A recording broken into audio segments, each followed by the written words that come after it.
എൻ്റെ നല്ലയമ്മ.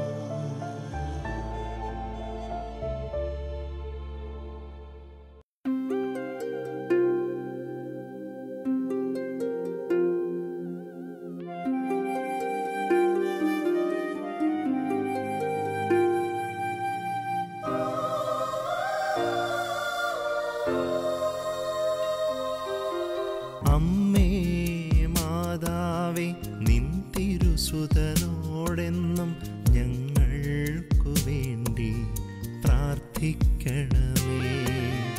അമ്മേ മാതാവേ നിൻ തിരുസുതനോടെന്നും ഞങ്ങൾക്കു വേണ്ടി പ്രാർത്ഥിക്കണമേ.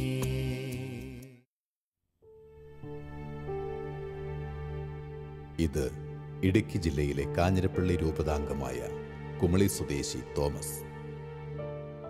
ഏകദേശം 19 വർഷത്തോളമായി സുവിശേഷ പ്രഘോഷണ മേഖലയിൽ ശുശ്രൂഷ ചെയ്യുന്ന ഇദ്ദേഹത്തിൻ്റെ ജീവിതം കുറച്ചുനാൾ മുമ്പ് വരെ ഇപ്രകാരമായിരുന്നില്ല. പരിശുദ്ധ അമ്മയുടെ ശക്തമായ മാധ്യസ്ഥമാണ് ഇദ്ദേഹത്തിൻ്റെ ജീവിതം ഇപ്രകാരം മാറ്റിമറിക്കുവാൻ കാരണമായത്. തുടർന്ന് ആ അമ്മയിൽ ആശ്രയിച്ച് ഇദ്ദേഹം നേടിയെടുത്ത അനുഗ്രഹങ്ങളും നിരവധിയാണ്. സുവിശേഷ പ്രവർത്തനത്തിനായി ഇന്ന് ജീവിതം ഒഴിഞ്ഞു വെച്ചിരിക്കുന്ന ഇദ്ദേഹത്തിൻ്റെ മരിയൻ അനുഭവങ്ങളിലൂടെ നമുക്കൊന്ന് കടന്നു ചെല്ലാം. എൻ്റെ പേര് തോമസ് എന്നാണ്. ഇടുക്കി ജില്ലയിലെ കുമളി സ്വദേശിയാണ്. കാഞ്ഞിരപ്പള്ളി രൂപതയിലെ കുമളി സെൻറ് തോമസ് ഫൊറോന അംഗമാണ്. കഴിഞ്ഞ 19 വർഷക്കാലമായി ഈശോയുടെ ശുശ്രൂഷയിൽ സഹായിക്കുന്ന സഭയോട് ചേർന്ന് 19 വർഷം മുമ്പ് ഏകദേശം 12 വർഷക്കാലം ദൈവത്തെ അറിയാത്ത, ദൈവത്തിനെതിരായി സഭയ്ക്കെതിരായി പ്രവർത്തിക്കുന്ന ഒരു നിരീശ്വരവാദ പ്രസ്ഥാനത്തിൽ അംഗമായിരുന്നു.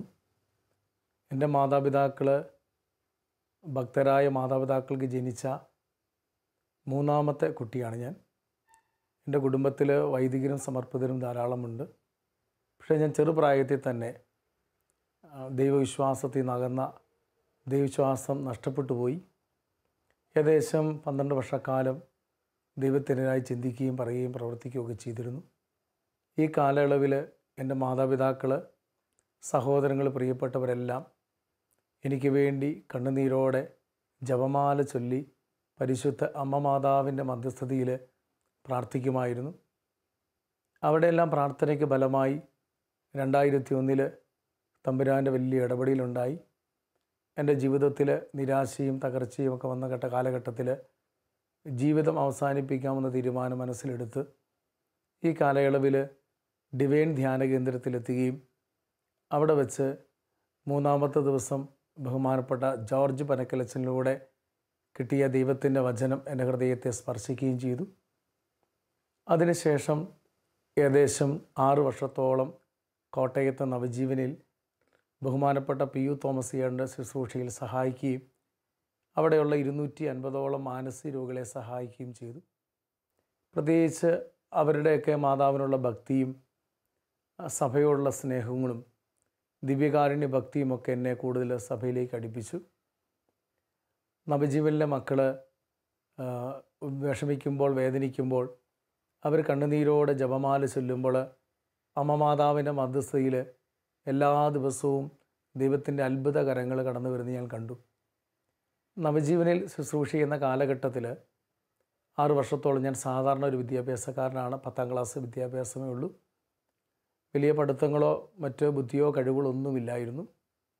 പക്ഷേ 2001 മുതൽ 6 വർഷക്കാലയുടെ ശുശ്രൂഷ ചെയ്യുന്ന കാലഘട്ടത്തിൽ എല്ലാവരും ദൈവവചനം പറയുമ്പോൾ ഞാൻ കണ്ണുനീരോടെ പ്രാർത്ഥിക്കുമായിരുന്നു. ഒരിക്കൽ പരിശുദ്ധ അമ്മ മാതാവിൻ്റെ രൂപത്തിന് മുമ്പിൽ രാത്രിയിൽ അവിടുത്തെ രോഗികളൊക്കെ ശുശ്രൂഷിച്ചതിന് ശേഷം മുട്ടുകുത്തി ജപമാല ചൊല്ലി അമ്മയോട് പ്രാർത്ഥിച്ചു, അമ്മയെ എനിക്ക് ദൈവവചനം പഠിക്കാനുള്ള കൃപ നൽകണമേ എന്ന് പ്രാർത്ഥിച്ചുകൊണ്ടിരിക്കുമ്പോൾ ദൈവത്തിൻ്റെ ആത്മാവിനെ പ്രേരിപ്പിച്ച് ഞാൻ വചനം തുറക്കുമ്പോൾ എനിക്ക് കിട്ടിയ വചനം എസെക്കിയേൽ 3:27, ഞാൻ നിന്നോട് സംസാരിക്കുമ്പോൾ നിൻ്റെ അധരം തുറക്കപ്പെടും. അതിനുശേഷം ദൈവത്തിൻ്റെ വചനം എൻ്റെ ഉള്ളിലേക്ക് കടന്നു വരികയും 2007 മുതൽ പരിശുദ്ധ അമ്മയോട് ചേർന്ന് ജപമാല ചൊല്ലി വചനം പ്രഘോഷിക്കുകയും സഭയ്ക്ക് വേണ്ടി ശുശ്രൂഷിക്കുവാൻ ദൈവം അത്ഭുതകരമായി വിളിക്കുകയും ചെയ്തു. ഞാനിത് പറയുന്നത് ഓരോ മാനസാന്തരത്തിന് പിന്നിലും മാതാപിതാക്കൾ കണ്ണുനീരുള്ള പ്രാർത്ഥനയാണ്. എൻ്റെ മാതാപിതാക്കളും സഹോദരങ്ങളും അമ്മയുടെ വിമല ഹൃദയത്തിൽ സമർപ്പിച്ച് എനിക്ക് വേണ്ടി കണ്ണുനീരൊഴുക്കി പ്രാർത്ഥിച്ചതിൻ്റെ ഫലമായി നിരീശ്വരവാദ പ്രസ്ഥാനത്തിൽപ്പെട്ട എന്നെ കർത്താവ് അത്ഭുതകരമായി വിടുവിച്ച് അമ്മ മാതാവിൻ്റെ വിമല ഹൃദയത്തോട് ചേർത്ത് വെച്ച് തിരുസഭയ്ക്ക് വേണ്ടി ശുശ്രൂഷിക്കുവാൻ ദൈവം ഇടവരുത്തി.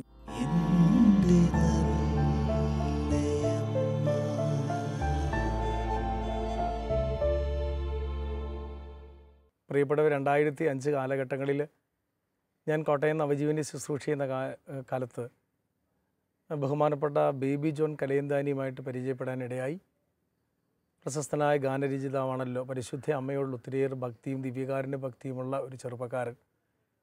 അദ്ദേഹം എനിക്ക് വേണ്ടി പ്രാർത്ഥിച്ചുകൊണ്ടിരിക്കുമ്പോൾ കാണുന്നൊരു ദർശനം ഇതാണ്: പരിശുദ്ധ അമ്മ എൻ്റെ അടുത്ത് വരുന്നു, പക്ഷെ നിൽക്കാതെ തിരിഞ്ഞു പോകുന്നു. വീണ്ടും പരിശുദ്ധ അമ്മ എൻ്റെ അടുത്ത് വരുന്നു, നിൽക്കാതെ തിരിച്ചു വരുന്നു.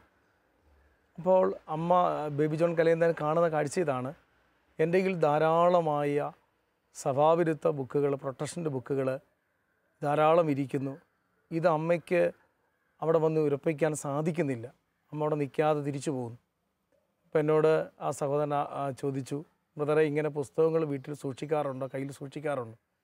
ഞാൻ പറഞ്ഞു, ഉണ്ട്, എൻ്റെ ധാരാളം പുസ്തകങ്ങളുണ്ട്. അത് മാറ്റുവാൻ പരിശുദ്ധ അമ്മയും ഈശോയും ആവശ്യപ്പെടുന്നു. പ്രിയപ്പെട്ടവരെ, ആ സന്ദേശത്തെ ഞാൻ വിശ്വസിച്ച് 2005 ഈ ബുക്സുകളെല്ലാം നശിപ്പിച്ച് കളഞ്ഞു. അതിന് ശേഷമാണ് കർത്താവ് എൻ്റെ ജീവിതത്തിൽ അത്ഭുതകരമായ സഭയുടെ വാതിൽ തുറക്കപ്പെടുന്നത്. പരിശുദ്ധ അമ്മയോട് കൂടുതൽ പ്രാർത്ഥിക്കാൻ, ജപമാല ചൊല്ലുവാൻ, ദിവ്യകാരുണ്യത്തോടടുക്കുവാൻ, തിരുസഭയെ മുറുകെ പിടിക്കുവാൻ സാധിച്ചതിന് ശേഷമാണ്. പ്രിയപ്പെട്ടവരെ, ഞാനിത് പറയുന്നത്, പരിശുദ്ധ അമ്മ മാതാവിനെ സ്നേഹിച്ചു തുടങ്ങുമ്പോൾ നമ്മൾ സഭയെ മുറുകെ പിടിക്കും. സഭയുടെ അമ്മയാണ് പരിശുദ്ധ അമ്മ. ദിവ്യകാരുണ്യത്തിൻ്റെ അമ്മയാണ് പരിശുദ്ധ അമ്മ. വചനത്തിൻ്റെ അമ്മയാണ് പരിശുദ്ധ അമ്മ. ശുദ്ധീകരണാത്മാക്കളുടെ രക്ഷയാണ് പരിശുദ്ധ അമ്മ. സ്വർഗത്തിൻ്റെ വാതിലാണ് പരിശുദ്ധ അമ്മ. ജ്ഞാനത്തിൻ്റെ ഉറവിടമാണ് പരിശുദ്ധ അമ്മ. പ്രിയപ്പെട്ടവരെ, അമ്മ മാതാവിനെ കൂട്ടുപിടിക്കുമ്പോഴാണ് ദൈവീക രഹസ്യങ്ങൾ നമുക്ക് വെളിപ്പെടുന്നത്. നമുക്ക് അമ്മയോട് കൂട്ടുപിടിച്ച്, അമ്മയെ മുറുകെ പിടിച്ച്, അമ്മയുടെ കരങ്ങളിൽ പിടിച്ച് സ്വർഗത്തിലേക്കുള്ള യാത്രയിൽ മുന്നോട്ട് അമ്മയോട് ചേർന്ന്, സഭയോട് ചേർന്ന് മുന്നോട്ട് പോകാം.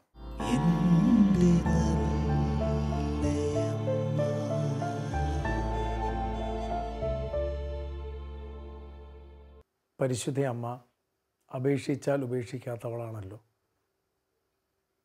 എനിക്ക് ജീവിത പങ്കാളിയും 2 കുഞ്ഞുങ്ങളെയുമാണ് ഈശോ നൽകിയത്. രണ്ടാമത്തെ കുഞ്ഞിനെ ഉദരത്തിലായിരിക്കുമ്പോൾ 4ാമത്തെ മാസം ആദ്യത്തെ സ്കാനിങ് നടക്കുമ്പോൾ ഡോക്ടർ വിളിച്ചു പറഞ്ഞു, കുഞ്ഞിന് വൈകല്യമുണ്ടാകും. കാരണം ഗർഭപാത്രത്തിൽ ഫ്ലൂയിഡില്ല, 4 മാസത്തെ വളർച്ചയില്ല. ഇത് ഞങ്ങളെ വളരെയധികം സങ്കടപ്പെടുത്തി. എൻ്റെ ജീവിത പങ്കാളി ഞാൻ ആശ്വസിപ്പിച്ചുകൊണ്ട് പറഞ്ഞു, അമ്മ മാതാവിനോട് ചോദിച്ച ഒരു കാര്യം പോലും അമ്മ ഇന്ന് വരെ നമ്മളെ നിഷേധിച്ചിട്ടില്ല. എല്ലാ കാര്യങ്ങളും പരിശുദ്ധ അമ്മ ഈശോയോട് നമുക്ക് വാങ്ങിച്ചിട്ടുണ്ട്. നമുക്ക് അമ്മയുടെ മധ്യസ്ഥതയിലെ ദിവ്യകാരുണ്യ ഈശോയോട് പ്രാർത്ഥിക്കാം.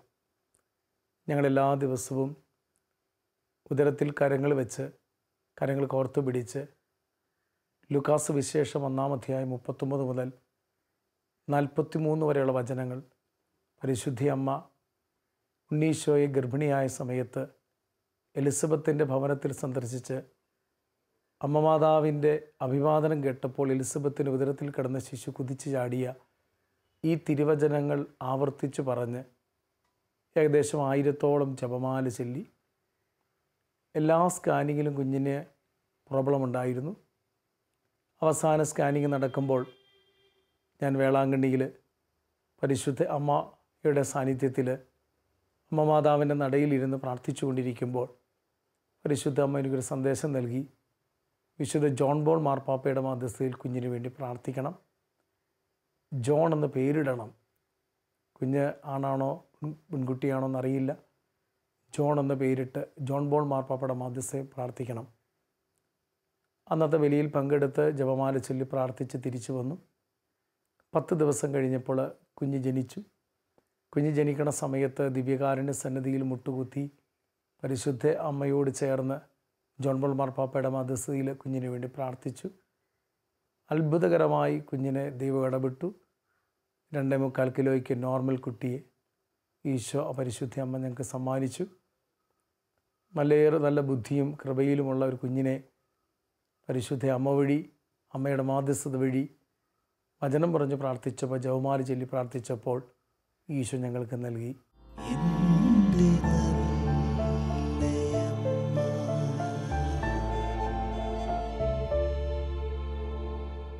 റോമാലേഖനം 8-ാം അധ്യായം 28-ാം തിരുവചനം. ദൈവത്തെ സ്നേഹിക്കുന്നവർക്ക് അവിടുത്തെ പദ്ധതി അനുസരിച്ച് വിളിക്കപ്പെട്ടവർക്ക് അവിടുന്ന് സകലതും നന്മയ്ക്ക് വേണ്ടി തരുന്നു. 2013-14 കാലഘട്ടത്തിൽ ദൈവം എൻ്റെ ജീവിതത്തിൽ ഒത്തിരിയേറെ സഹനങ്ങൾ അനുവദിച്ച കാലഘട്ടമാണ്. ഈശോയ്ക്ക് വേണ്ടി പരിശുദ്ധ അമ്മയോട് ചേർന്ന് തീക്ഷ്ണമായി പ്രവർത്തിക്കാൻ തുടങ്ങി. 2013 അപ്രത്യക്ഷമായി എൻ്റെ പെടലിയുടെ ഭാഗത്ത്, കഴുത്തിൻ്റെ ഭാഗത്ത് രോഗം അനുഭവിക്കുകയും 4ഓളം അസ്ഥികൾ തള്ളിപ്പോവുകയും ചെയ്തു. ഞാൻ കുറേ നാളുകൾ രോഗക്കിടക്കയിലായിരുന്നു. പക്ഷേ എങ്കിലും എല്ലാ ദിവസവും രോഗമായിരുന്നിട്ട് പോലും വിശുദ്ധ കുർബാനയിൽ പങ്കെടുത്ത് പ്രാർത്ഥിക്കുമായിരുന്നു. ഈ 4 മാസത്തോളം ഒരു ശുശ്രൂഷ ചെയ്യുകയോ ഒന്നും ചെയ്യാതെ വീട്ടിൽ തന്നെ ആയിരുന്നു. ജപമാല ചൊല്ലി പ്രാർത്ഥിക്കുമ്പോൾ അമ്മയോട് ചോദിക്കും, അമ്മേ, ഇത്രമാത്രം തീക്ഷ്ണതയോടെ ഈശോയ്ക്ക് വേണ്ടി ഓടിയിട്ട് എന്തുകൊണ്ടാണ് എൻ്റെ ജീവിതത്തിൽ ഇതുപോലെ സഹനങ്ങൾ അനുവദിച്ചത്? അങ്ങനെ ഒരിക്കൽ ജപമാല ചൊല്ലി പ്രാർത്ഥിക്കുമ്പോൾ പരിശുദ്ധ അമ്മ മനസ്സിലേക്ക് പരിശുദ്ധ അമ്മയോട് ഈശോ എനിക്കൊരു ചിന്ത തന്നു. നിനക്ക് ഞാൻ അനുവദിച്ച സഹനങ്ങളെല്ലാം കഠിന പാപികളുടെ മാനസാന്തരത്തിന് വേണ്ടി കാഴ്ചവെക്കണം, ശുദ്ധീകരണ സ്ഥലത്തിൽ വേദനിക്കുന്ന ആത്മാക്കൾക്കായി കാഴ്ചവെക്കണം, തിരുസഭയുടെ നവീകരണത്തിനായി കാഴ്ചവെക്കണം.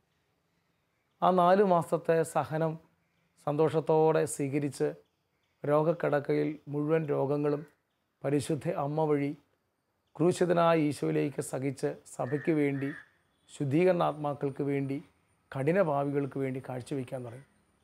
അത്ഭുതകരമായി 4-ാമത്തെ മാസം ചികിത്സയൊന്നും കൂടാതെ കർത്താവ് അത്ഭുതകരമായി സൗഖ്യപ്പെടുത്തി, പൂർണ്ണ സൗഖ്യം ലഭിച്ചു.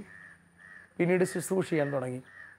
പ്രിയപ്പെട്ടവരെ, ആ സഹനത്തിൻ്റെ കാലഘട്ടത്തിൽ പരിശുദ്ധ അമ്മ വഴി ഈശോ എനിക്കൊരു ശുശ്രൂഷാ മേഖലകൾ തുറന്നു.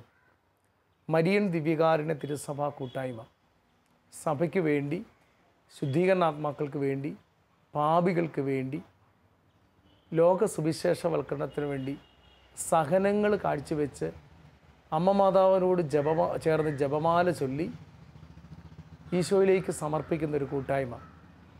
പ്രിയപ്പെട്ടവരെ, ഇപ്പോൾ എൻ്റെ ജീവിതത്തിൽ ദൈവം അനുവദിക്കുന്ന എല്ലാ സഹനങ്ങളെയും, എല്ലാ നിന്ദനങ്ങളെയും, അപമാനങ്ങളെയും, രോഗങ്ങളെയും എല്ലാം പരിശുദ്ധ അമ്മ മാതാവിനോട് ചേർന്ന് ഈശോയുടെ കുരിശിലേക്ക് സമർപ്പിക്കുവാൻ ദൈവം എനിക്ക് കൃപ നൽകുന്നു.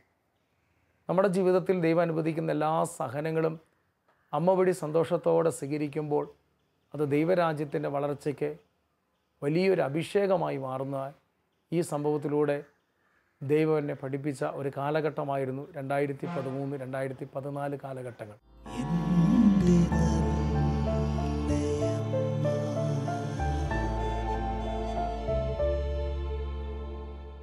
പാപികൾക്ക് വേണ്ടി രക്തക്കണ്ണുനീരൊഴുക്കി പ്രാർത്ഥിക്കുന്ന പരിശുദ്ധ റോസാമിസ്റ്റിക്ക മാതാവ്, ഈ അമ്മയോടുള്ള ഭക്തി എൻ്റെ ജീവിതത്തിൽ ഒത്തിരി സ്വാധീനിച്ചിട്ടുണ്ട്.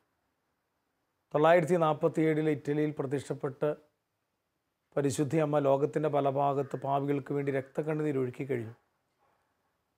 അപ്പോൾ ഈ പരിശുദ്ധ അമ്മയോടുള്ള ഭക്തി ഞാൻ എല്ലാ ധ്യാനങ്ങളിലും, ശുശ്രൂഷകളിലും, കൺവെൻഷനിലുമൊക്കെ പ്രഘോഷിക്കാറുണ്ട്.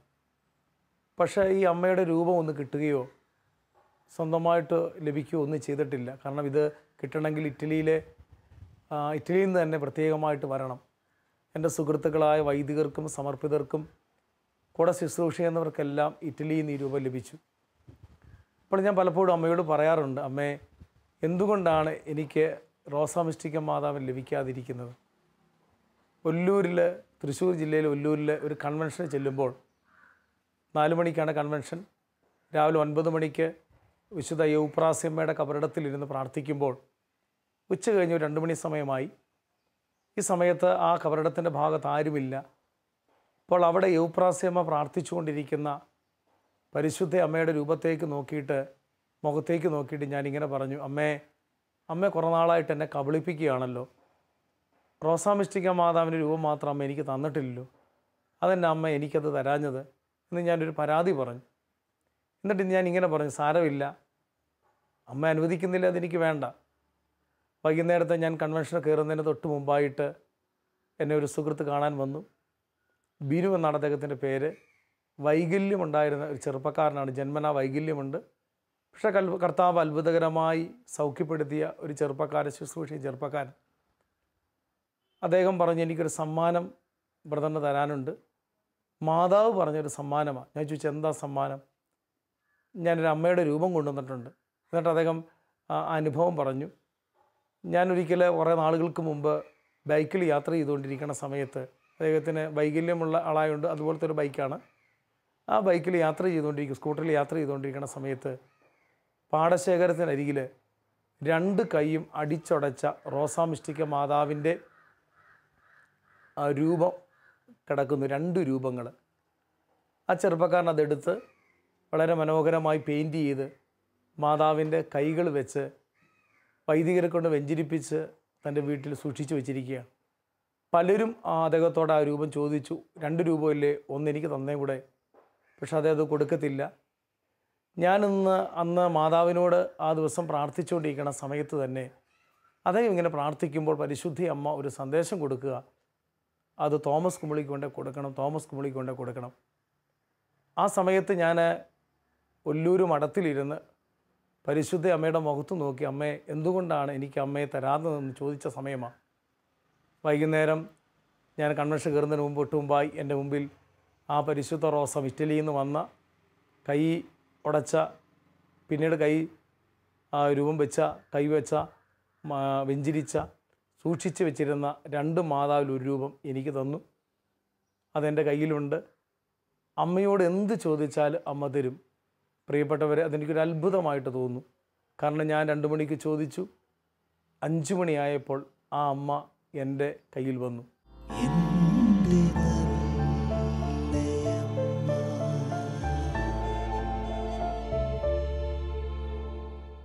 പരിശുദ്ധ അമ്മയെ സ്നേഹിക്കുന്നവർക്ക് അമ്മ നൽകുന്ന ഏറ്റവും വലിയ സമ്മാനം അമ്മയുടെ പ്രിയപ്പെട്ട മകനായ ഈശോയും ദിവ്യകാരുണ്യവുമാണ്. കഴിഞ്ഞ 14 വർഷക്കാലമായി പരിശുദ്ധ കുർബാനയിലേക്ക് അമ്മ എന്നെ നിരന്തരമായി കൂട്ടിക്കൊണ്ടുപോയിരുന്നു. ഓരോ പ്രഭാതത്തിലും അമ്മ മാതാവിനോട് ചേർന്ന് ബലിയിൽ പങ്കെടുക്കുമ്പോൾ വലിയ ദിവ്യകാരുണ്യ അനുഭവങ്ങൾ എനിക്കുണ്ടാകുമായിരുന്നു. പരിശുദ്ധ അമ്മയെ സ്നേഹിച്ചു തുടങ്ങിയപ്പോൾ ദിവ്യകാരുണ്യത്തെ കൂടുതൽ സ്നേഹിക്കുവാനും സഭയോട് ചേർന്ന് നിൽക്കുവാനും പരിശുദ്ധ അമ്മ ഈശോ വഴിയായി കൃപകൾ നൽകാൻ തുടങ്ങി.